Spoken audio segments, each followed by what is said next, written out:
അസ്സലാമലൈക്കും. അങ്ങനെ റംസാനൊക്കെ കഴിഞ്ഞു സുഖസുന്ദരമായിട്ട്.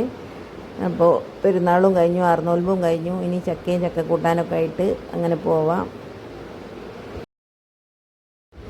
നോമ്പ് കഴിഞ്ഞതിന് ശേഷമാണ് കേട്ടോ ചക്കയൊക്കെ മൂത്തത്.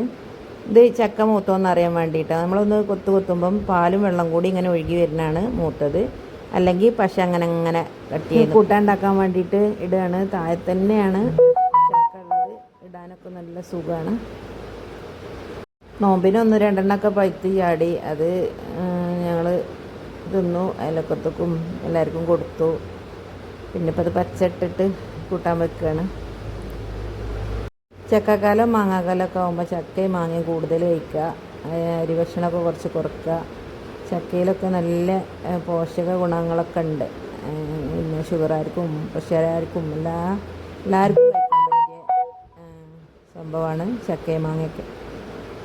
നോമ്പിന് അതേപോലെ ഞാൻ മധുരവും പഞ്ചസാരയും എണ്ണക്കടിയും മറ്റും ഒഴിവാക്കിയിരുന്നിട്ട് എല്ലാവരും ചോദിച്ചു എത്ര വെയിറ്റ് എത്ര കുറഞ്ഞു എന്ന്.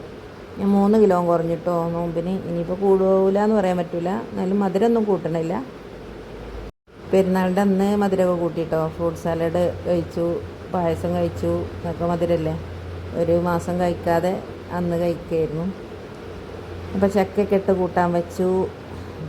ഒരു കുക്കർ നിറയെ ഉണ്ടായിരുന്നു. തറവാട്ടിൽ കൊടുത്തു, അയൽവക്കത്ത് കൊടുത്തു, ഞങ്ങളും കഴിച്ചു. ഇതിലേക്ക് നല്ല മുളകിട്ട മീൻ കറിയോ അല്ലെങ്കിൽ ബീഫോ ചിക്കൻ കറിയോ ഒക്കെ കൂട്ടി കഴിക്കാൻ നല്ല രസമാണ്. ഒന്നുമില്ലെങ്കിലും രസം തന്നെയാണ് കേട്ടോ. ഞാൻ മീൻ മുളകിട്ടതും കൂട്ടിയാണ് കഴിച്ചത്. ഞാൻ ചക്ക കൂട്ടാൻ വെക്കുമ്പം ജീരകവും തേങ്ങയും